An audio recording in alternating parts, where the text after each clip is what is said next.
어머니는 웃으며 아내 앞에 상을 내려놓으셨고 아내는 씩씩거리며 어머니를 노려보다가 급기야는 미역국 그릇을 들어 벽에 던져버리더군요. 너나 먹어. 나한테 더러운 거 들이밀지 말라고. 저도 어머니도 정말 깜짝 놀랐습니다. 안녕하세요. 오늘도 찾아주셔서 감사합니다.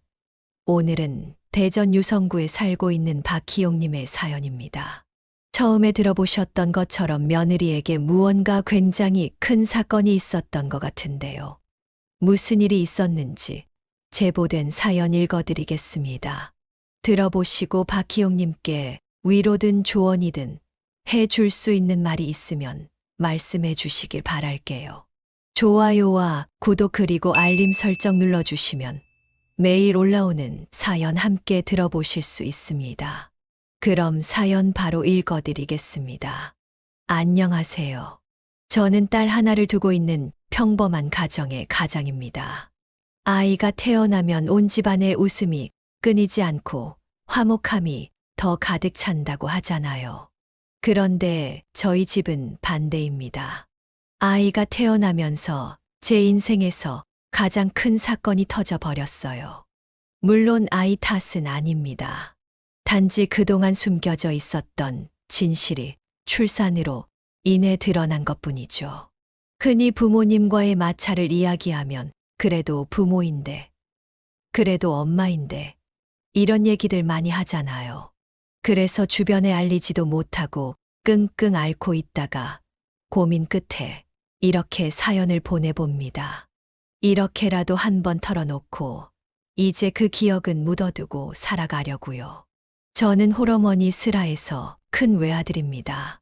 당연히 어머니는 제가 어릴 적부터 저를 금이야 오기야 키우셨고 저 역시 그런 어머니께 효도해야 한다는 마음 하나로 살았어요. 그렇게 제가 성장하고 취업을 하고 또 너무나도 아름답고 착한 지금의 제 아내를 만나 1년간의 연애 끝에 결혼까지 골인했습니다. 사실 홀어머니의 외아들이라는 게 쉽지 않은 조건이었음에도 불구하고 아내는 흔쾌히 저와 결혼하겠다고 나섰어요. 그리고 아내가 먼저 나서서 어머니를 모시고 같이 살자고 제안하기도 했죠. 그런 며느리를 맞이해 어머니도 굉장히 흡족해 하시는 모습이었어요. 저희는 어머니 집에서 신혼살림을 차렸고 맞벌이를 하다 보니 생활도 생각보다 여유로웠죠. 밥은 저희 대신 어머니가 신경 써 주시기도 하고 아내도 틈날 때마다 어머니를 도와드리는 모습에 저는 매일매일이 흐뭇했어요. 영화에서 아빠들이 싱글벙글하며 기대에 가득 차 퇴근하는 모습을 보면 그 마음을 좀 알 것 같더라고요.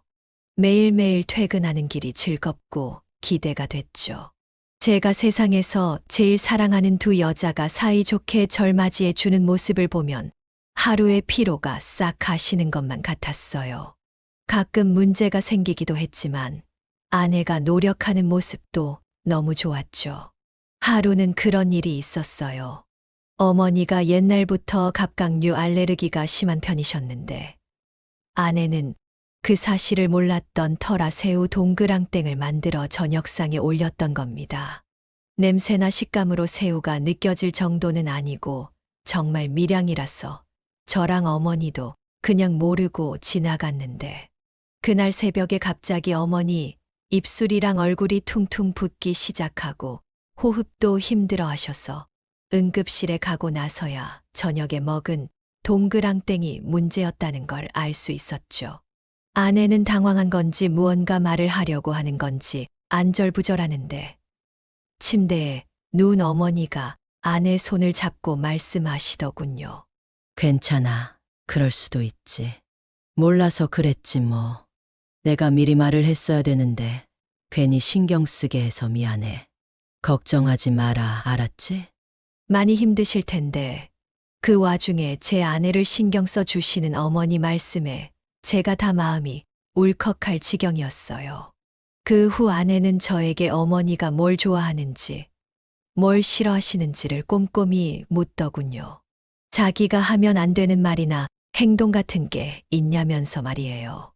뭐 그런 걸 다 묻나 싶기도 했지만 그만큼 어머니랑 더 친해지려고 노력하는 아내의 모습에 참 고마웠어요.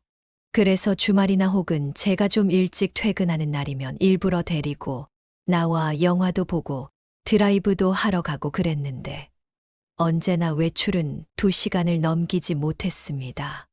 왜냐하면 아직 아내가 살림이 처음이라 덤벙거리는지 항상 어머니께 전화가 오곤 했거든요. 그런 날도 있었어요. 영화를 보러 들어갔는데 주머니에서 휴대폰 진동이 계속 울리는 거예요. 영화 시작한 지 이제 1시간도 안 된 시점이었고 오랜만에 데이트라 나중에 보면 되지 하고 말았는데 정말 10분이 넘는 시간 동안 계속해서 진동이 울리길래 뭔가 싶어 짜증도 나고 회사에 무슨 급한 일이라도 있나 싶어 살짝 나가서 휴대폰을 확인해 봤어요. 그런데 어머니가 전화를 10통 넘게 하고 계시더라고요. 저는 집에 무슨 일이라도 났나 싶어서 정말 깜짝 놀라 전화를 걸었습니다. 어머니, 무슨 일이세요? 집에 무슨 일 있어요? 아니야. 미안하다. 오랜만에 나갔는데, 아니, 지난번에 내가 외국 출장 갔다 오면서 사준 시계 있잖니. 그게 갑자기 안 보이네. 내가 청소하면서 어디 치워놨나 해서 그거 물어보려고 전화했어. 아, 그거요? 이따가 집에 가서 같이 찾아드릴게요. 그래. 아유, 근데 나는 내 물건 없어지면 이렇게 가슴이 콩콩 내려앉고 그래. 집에 도둑 든 걸까봐 무섭기도 하고, 이 넓은 집에 혼자 있으려니 또 무슨 일 날 것 같고. 알겠어요. 그럼 일단 아내한테 물어보고 다시 전화드릴게요. 저는 극장으로 들어가 아내에게 속삭였어요. 혹시 어머니 시계 치웠어? 지금 그거 찾으신다는데? 시계? 어머님이 시계가 있으셨던가? 난 못 봤는데. 그 와중에도 휴대폰은 계속 진동으로 울리고 있었고 그 사실을 알아챈 아내는 인상을 찌푸리며 자리에서 일어났습니다. 상영관 밖으로 나온 저는 아내를 붙잡았어요. 아니야. 영화마저 보고 가자. 당신 보고 싶어 했던 거잖아. 집에 갈 때까지 계속 전화 올 텐데 뭐. 집에 가서 시계나 빨리 찾자. 아내에게 좀 미안했지만 어머니가 워낙 아끼시는 거고 또 그래서 그렇게 찾으시는 걸 알다 보니 사실 저도 그냥 집에 가는 게 마음이 편하긴 하더군요. 그렇게 집으로 돌아와 3시간 동안 온 집안을 다 뒤지고 나서야 시계를 찾을 수 있었습니다. 싱크대 서랍에 있더군요. 아내는 그게 왜 거기 있냐고 물었고 어머니는 내가 청소하다가 놓고 깜빡했네. 어쨌든 찾았으니까 됐다. 하시며 시계를 갖고 들어가셨죠. 어쨌든 잃어버린 물건을 찾았으니 다행이라 생각했어요. 또 그런 일도 있었죠. 일하다가 아내가 다쳤다는 연락을 받고 급하게 집으로 달려갔어요. 아내는 손과 발에 붕대를 칭칭 감은 채 침대에 누워 울먹이고 있더군요. 어머니는 제가 집에 도착하자 제 아내를 보며 눈물 지으셨어요. 아, 어쩐다냐. 저건 피부에 흉터라도 남으면. 아, 내가 주의를 줬어야 하는 건데. 어쩌다 그런 거예요? 아니, 내가 괜찮다고 나중에 하라고 하는데도 글쎄 애가 굳이 사고를 고운 걸 베란다에서 하겠다고 하잖니. 들통 들고 가다가 그만 자기 발에 떨어뜨려서. 내가 할 걸 다쳐도 내가 다쳤어야 했는데 어쩌니. 미안하다. 미안해. 그렇게 눈물 짓는 어머니를 저는 꼭 안아드렸어요. 괜찮다고 걱정하지 마시라고 말이에요. 그런데 그때 아내가 시뻘개진 얼굴로 어머니를 노려보며 소리치더군요. 어머니! 그러자 어머니는 황급히 아유, 내가 보기 싫을 만도 해. 괜히 내가 사고를 고아서. 일단 너희끼리 쉬고 있어. 난 방에 가 있을게. 미안해. 라며 방을 나가셨어요. 저는 처음 보는 아내의 모습에 놀라기도 하고 자기 걱정해주는 어머니에게 소리 지르는 아내가 야속하기도 해서 한마디 했어요. 아무리 아파도 그렇지. 자기 걱정해 주시는데 그렇게 소리 지르면 어떡해? 많이 아파? 나랑 다시 병원 갈까? 아니면 약 줄까? 걱정? 누가 누구를 걱정해. 됐어. 당신이 뭘 알아. 됐으니까 그냥 나가. 가서 어머님이랑 하하호 하든 친구들을 만나든지 해. 나 지금 혼자 있고 싶어. 전 아내의 그 말에 어딘가 찝찝하긴 했지만 거실로 나와 시간을 보냈습니다. 그렇게 밤이 지나갔고 다음 날 저는 아내를 데리고 다시 한번 병원을 찾았어요. 정확한 상태가 궁금해서요. 그런데 아내의 상태는 생각보다 심각했습니다.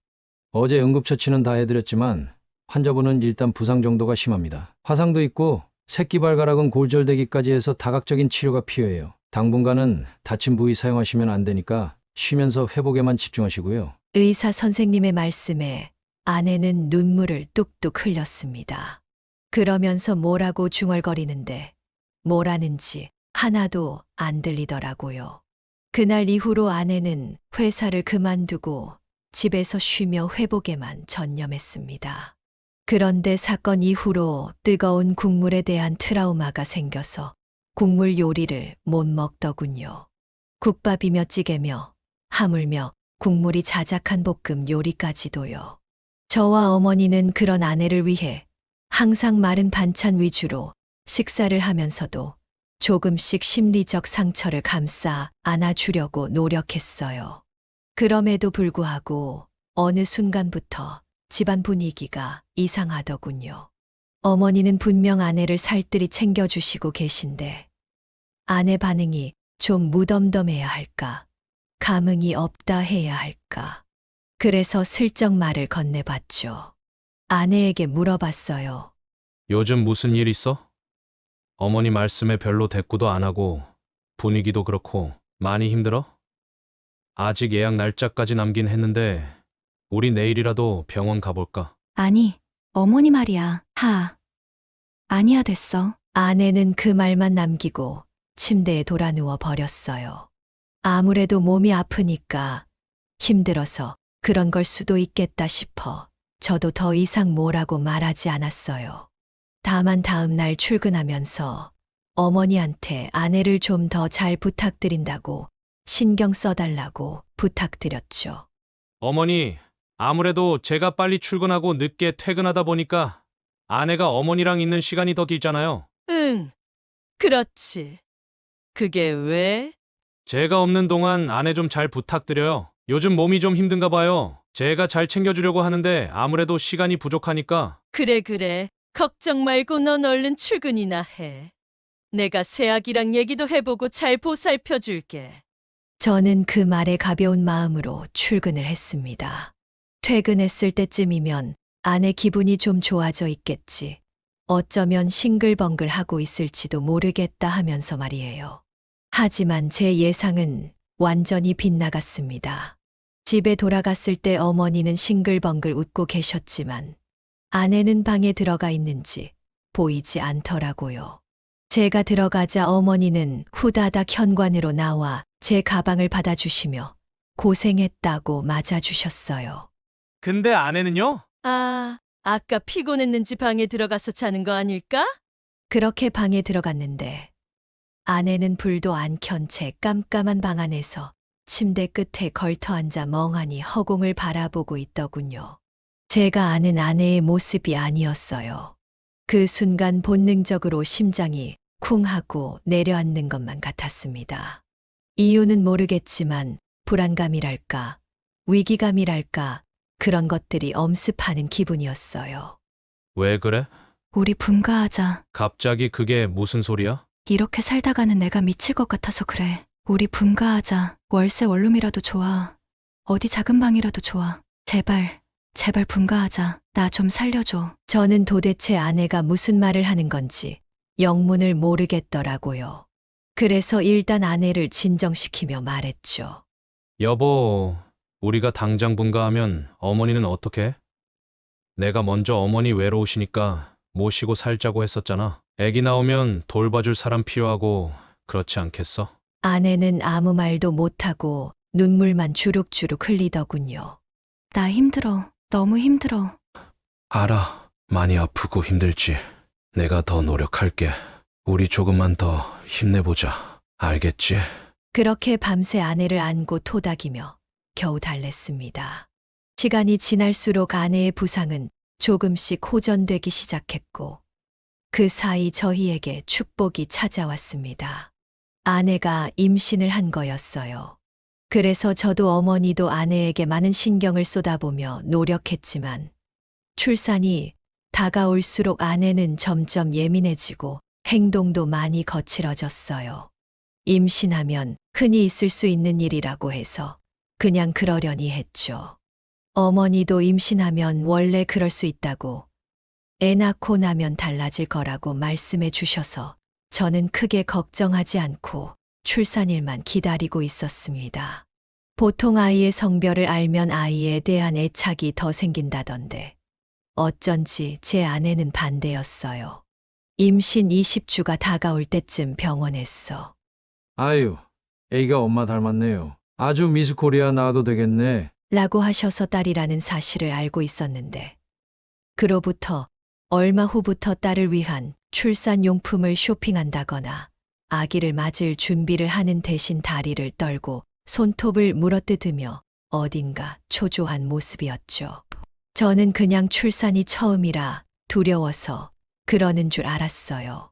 그래서 밤마다 배도 부드럽게 문질러주고 동화책도 읽어주면서 태교에 동참하려고 노력했는데 그럴 때마다 아내는 화를 내거나 불안해하는 날이 많았습니다. 그때마다 저는 임신이 힘들겠지 하고 토닥이며 제 딸아이와 만날 날을 손꼽아 기다리며 아내를 보살폈어요. 그리고 드디어 대망의 출산일이 되었습니다. 정말 의사 선생님 말씀처럼 아내를 쏙 빼닮은 예쁜 딸아이가 탄생했지요. 가족 분만실에서 초조하게 아내 곁을 지키고 있던 저는 간호사님이 전해주는 아이를 안아들고는 정말 얼마나 울었는지 모릅니다. 아내도 저도 정말 많이 울었어요.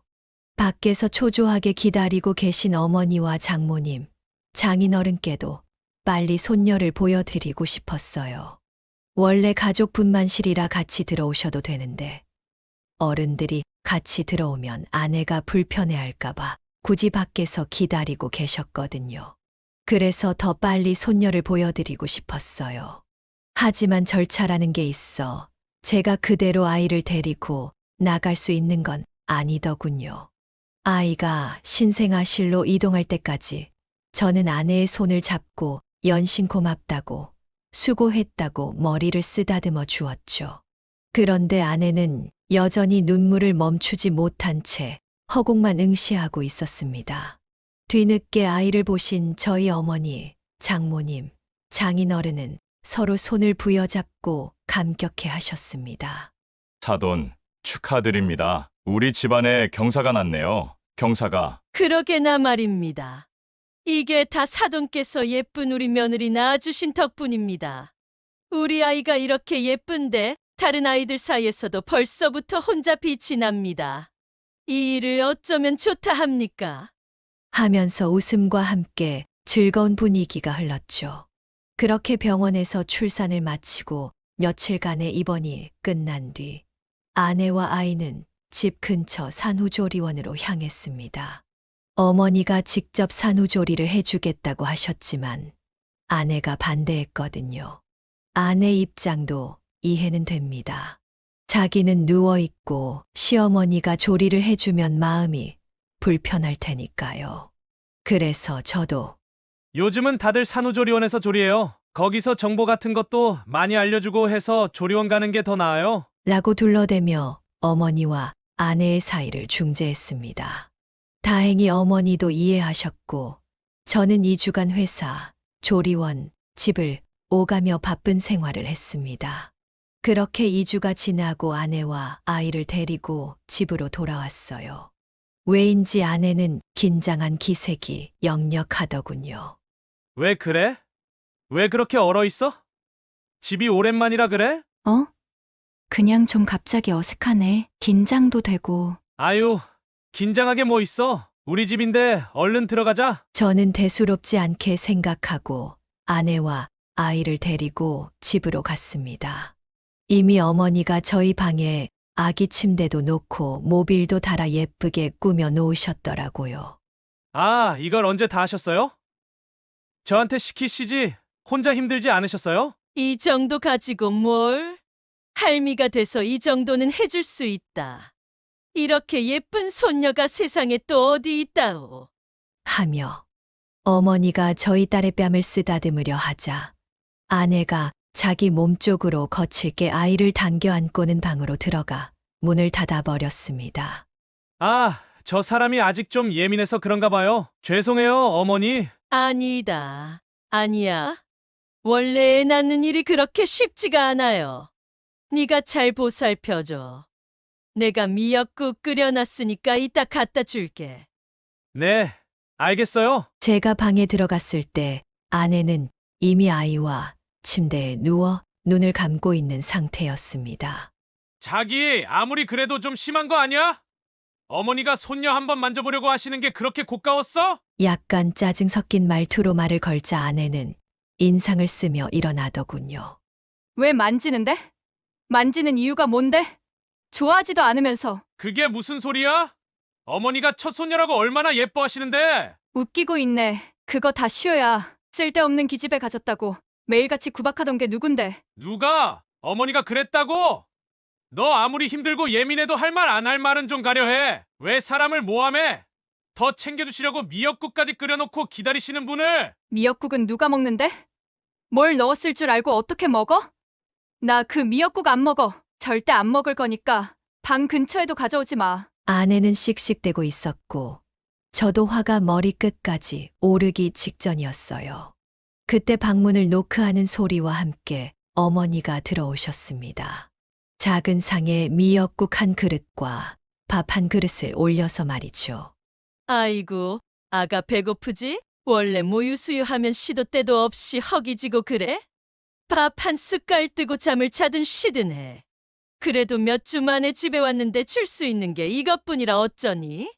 그래도 내가 제일 좋은 완도산 미역이랑 한우 특등급으로 끓여온 거니까 맛은 괜찮을 거야. 어머니는 웃으며 아내 앞에 상을 내려놓으셨고 아내는 씩씩거리며 어머니를 노려보다가 급기야는 미역국 그릇을 들어 벽에 던져버리더군요. 너나 먹어. 나한테 더러운 거 들이밀지 말라고. 저도 어머니도 정말 깜짝 놀랐습니다. 어머니에게 꽥 소리를 지르자 아이는 까무라치게 울고 어머니는 본인 가슴을 팍 치시며 통곡하셨습니다. 전 그 모습에 눈이 돌아 아내의 뺨을 때리려고 손을 들었습니다. 그런데 그 순간 아내가 휴대폰을 꺼내 들고는 무언가를 재생하더군요. 너 네 남편한테 분가하자고 했니? 근본 없는 게 어디서 분가 타령이야 분가 타령이. 기가 막혀. 분가하면 나한테서 벗어날 수 있을 거라고 생각하나 본데 그거 아주 착각이다. 너 어디 감히 모자 사이를 갈라놓으려고 들어? 한 번만 더 내 귀에 그런 소리 들려봐. 그땐 이 몸뚱아리를 죄다 부질러 놓고 말 테니까. 쓰잘데기 없는 기집애 하나 가져다 놓고 뭔 몸이 그렇게 무거워. 꼭 지 같은 걸 낳겠지. 아유 그걸 어디다 써? 지 엄마 닮아서 손도 느릴 텐데. 아유 그건 크자마자 집안일 교육부터 시켜야지. 아 빨리 안 일어나? 빨리빨리 움직여. 나 때는 애 갖고 바칠도 했어. 자궁이 약해서 유산기 있는 게 뭔 유세라고 하루 종일 누워서 늙은 시애미 수발을 받으려고 들어? 계집년 하나 낳고 끝낼 생각 마라. 우리 집안에 들어왔으면 태는 이어야지. 아들 낳을 때까지 너는 그냥 나 죽었어 하고 임신이나 해 알았어? 전부 어머니의 목소리였어요. 다만 녹음된 음성 속에는 제가 그동안 사랑했던 누구보다 존경하고 제게 너무나 인자하셨던 어머니는 없었습니다. 정말 당황스러웠어요. 뭘 믿어야 하는지, 지금 나한테 무슨 일이 벌어지고 있는 건지 모든 것이 혼란스러웠죠. 당신 출근하면 정말 매일같이 친구들 불러 잔치하고 그 준비며 뒤처리는 다 내 몫이었어. 딸 가졌다고 쓸데없는 게 들어왔다고 구박하고 우리 애까지 욕하는 당신 엄마 정말 진절머리나. 아내는 울먹이며 떨리는 목소리로 말을 이어갔습니다. 나 왜 다쳤는지 알아? 그거 당신 어머니가 시킨 거야. 내가 무겁고 뜨거워서 지금 혼자 움키면 안 된다고 몇 번이나 말했는데 젊은 게 뺀질거리긴 한다고 헛소리 말고 당장 베란다에 내놓으라고 소리쳐서 사골국 담긴 들통 옮기다가 손잡이 부러져서 내 다리에 떨어진 거라고. 저는 어머니를 바라봤고 어머니는 당황한 눈빛으로 손을 내저으셨죠. 아니 저게 미쳤나? 출산하고 머리가 어떻게 됐나 보다. 제정신이 아니야. 믿지 마. 저 정신병원 보내야 돼. 정신병원 전화번호가 몇 번이지?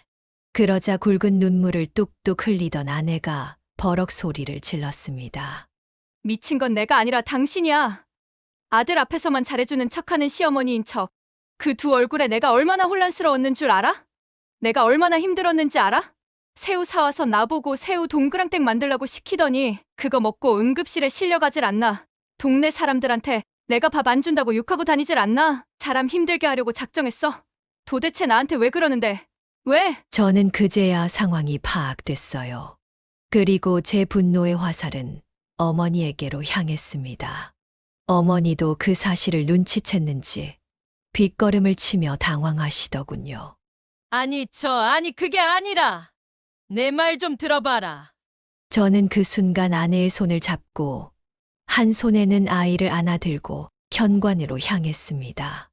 너 어디 가니? 나랑 얘기 좀 하자니까. 됐어요. 어떻게 어머니가 그럴 수가 있어요? 제가 어머니를 얼마나 믿었는데, 얼마나 존경했는데. 미안하다 미안해. 넌 나한테 아들 그 이상이었어. 혼자 너 키우면서 의지도 했고 넌 내 아들이자 남편 같은 존재였는데 걔가 들어와서 널 뺏어가 버렸잖아. 그래서 그랬어. 너무 질투가 나고 미워서. 아무리 그래도 그렇죠. 어머니, 정상 아니에요. 더 이상 제 와이프를 어머니처럼 무서운 사람이랑 살게 못해요. 저희 나가 살게요. 연락처도 바꿀 거고 주소도 안 알려드릴 테니까 찾지 마세요. 짐은 나중에 사람 보내서 가지고 갈게요. 저는 그 말만 남기고 아내와 아이를 데리고 그대로 집을 나왔습니다. 어머니는 눈물바람으로 저를 불렀지만 저는 뒤돌아보지도 않고 그대로 처가댁으로 향했습니다. 그리고 처가댁에 가 모든 사실을 있는 그대로 털어놓았죠. 정말 죽지 않을 정도로 맞을 각오까지 하고 갔습니다. 제 아내가 그런 고초를 겪고 있는데 그런 것도 몰랐던 제가 제 자신도 이렇게 한심하고 화가 나는데 장모님, 장인어른은 어떤 심정이겠냐 싶어서요. 아니나 다를까 장모님은 모든 사실을 들으시고는 뒷목 잡고 기절하시더니 제 등을 작살내듯이 때리기 시작하셨습니다. 반면에 장인어른은 한참을 가만히 계시다가 제 손을 따뜻하게 잡아주셨어요. 이제 알았다니 다행이고 이제라도 내 딸 지켜주겠다는 의지가 다행이네. 그래도 어머니인데 후회하진 않겠나? 후회 안 합니다. 앞으로 잘하겠습니다. 지켜봐 주세요. 그래. 둘이 행복하게 살기만 하면 돼. 우린 우리가 좀 도와줄 테니까 작은 아파트라도 하나 얻어서 다시 시작해봐. 따뜻한 장인어른의 말씀에 저는 한참을 울었고 그렇게 저희의 신혼은 다시 시작되었습니다. 그간 겪은 일로 인해 아내는 그때부터 현재까지 여전히 정신과 치료를 받고 있어요. 많이 좋아지긴 했지만 아직도 때때로 그때 힘들었던 기억을 꿈으로 꾸거나 이유 없이 불안해져 약을 먹어야 하는 상황이 오기도 해요.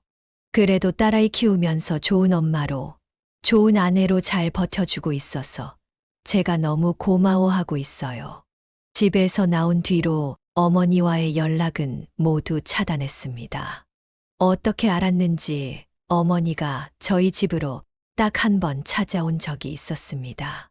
딸 예방접종하러 간 날이라 주말 오전에 나갔었는데 저희 집 문 앞에 어머니가 서 계시더군요. 저는 본능적으로 아내와 아이를 막아섰습니다. 여긴 어떻게 알고 오셨어요? 아유, 희용아. 어떻게 천륜을 저버리고 살려고 그러니? 내가 잘못했어. 어머니는 제 팔을 잡고 눈물을 흘리셨고 저는 일단 아내와 아이를 집 안으로 들여보낸 뒤 문을 닫았습니다. 그리고 현관문 앞에서 어머니와 대화를 이어갔죠. 이제 와서 왜 이러세요? 내가 그동안 혼자 살면서 정말 뼈저리게 느꼈어. 진짜야. 내가 새애기한테 너무했다. 잘못했어. 나도 내가 잘못한 거 알아.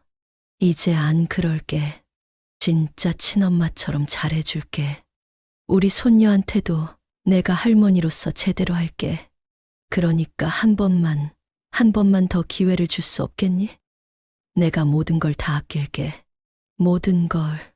어머니는 정말 작정한 듯 결연한 말투로 말씀하셨지만 어쩐 일인지 저는 고민조차 되지 않더군요. 오히려 어머니가 그럴수록 제 생각은 굳어져 갔어요. 여기서 약해지면 내 아내가 내 아이를 지키지 못한다는 생각이 들었어요. 그래서 저도 단호하게 말했습니다. 어머니랑 다시 같이 살 생각 없어요. 아, 그럼 연락만이라도 좀 받아. 이러다 이 엄마 혼자 죽기라도 하면 너 어떡하려고 그러니? 그렇게 약하신 분 아니라는 거 알아요. 자꾸 이렇게 찾아오시면 또 이사가서 숨을 수밖에 없어요. 찾아오지 마세요. 연락할 일 없겠지만 제가 연락할 때까지 저희한테 연락도 하지 마시고요. 그 말만 남기고 어머니를 아파트 입구까지 억지로 끌고 나가 택시 태워 보내드린 뒤 집으로 돌아왔습니다. 어쩌면 후레자식 소리를 들을지도 모릅니다. 그래도 낳아주고 키워준 엄마인데 어떻게 그렇게 인연을 끊을 수 있냐면서 말이죠. 그런데 저는 제 선택에 후회하지 않습니다. 적어도 아내 치료가 끝나고 아내가 정말 다 회복돼서 이제 괜찮다고 하기 전까지는 어머니랑 연락할 생각도 다시 같이 살 생각도 없습니다. 아무리 부모라 할지라도 넘지 말아야 할 선은 있는 거잖아요. 다행히 장모님, 장인어른이 잘 챙겨주셔서 저도 아내도 이제는 조금 편안해진 마음으로 잘 지내고 있습니다. 둘째도 계획하고 있고요. 이런 이야기는 사실 영화 속에서만 나오는 줄 알았습니다. 그런데 현실에서 그것도 바로 제 집에서 일어나는 이야기더군요. 여러분, 아내가 갑자기 힘들어한다면, 내 눈에 보이는 것과 다른 무언가가 있는 것 같다면 한 번쯤 아내의 말에 귀 기울여 주세요. 저는 그걸 하지 못했던 게 아직도 마음의 짐으로 남아 있습니다. 아마 이 미안함을 평생 가져가야겠지요. 내 가족을 지킬 수 있는 사람이야말로 진정한 가장 아닐까요? 지금까지 긴 이야기 들어주셔서 감사합니다. 여러분들은 모두 행복한 결혼 생활 하셨으면 좋겠습니다. 여기까지가 박희용 사연자님의 사연인데요. 여러분은 어떻게 들으셨나요? 박희용 사연자님 입장에서 제보된 사연 내용이므로 조금은 아들과 며느리의 입장에서 작성되었다고 볼 수 있는데요.